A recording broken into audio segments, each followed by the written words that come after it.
विधानसभेत हवा प्रीतमदादा आमदार नवा। उरण विधानसभेचा नव्या आमदाराचा इतिहास पुन्हा घडणार।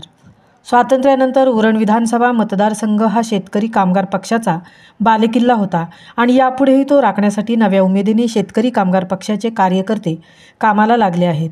येत्या निवडणुकीत शेका पक्षाचे युवा नेते कार्यकुशल व धडाडीचे प्रीतमदादा जनार्दन म्हात्रे हेच निवडून येणार असल्यामुळे उरण विधानसभा निवडणुकीत तरुणांना प्रीतमदादांच्या रूपाने नवा आमदार हवा आहे असे मत मतदारसंघातील मतदार व्यक्त करत आहेत।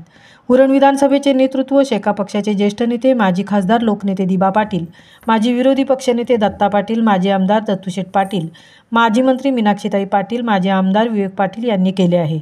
शेतकरी कामगार व सर्वसामान्य जनतेसाठी लढणाऱ्या वीरांचा हा मतदारसंघ आहे।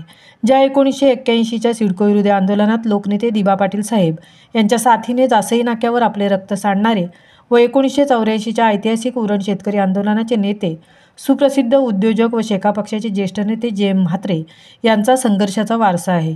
त्यामुळे येत्या निवडणुकीत शेतकरी कामगार पक्ष हा नव्या उमेदीने उतरला आहे। त्यासाठी मतदारसंघात गावोगावी बैठका सुरू आहेत। त्यामुळे आतापर्यंत अनेक कारणांमुळे शेतकरी कामगार पक्ष सोडून व इतर पक्ष संघटनेत गेलेले शेका पक्षाचे कार्यकर्ते पुन्हा एकदा आपल्या मूळ विचारांकडे वळू लागले आहेत। त्यामुळे निष्ठावान कार्यकर्त्यांमध्ये ही उत्साह निर्माण झाला आहे। या निवडणुकीत समाजातील सर्व स्तरातील मतदार शेतकरी कामगार पक्षाच्या मागे उभे राहण्यासाठी कार्यकर्त्यांनी दिवसरात्र काम करून शेतकरी कामगार पक्षाचे जुने दिवस परतून आणण्याचा निर्धार व्यक्त केला आहे।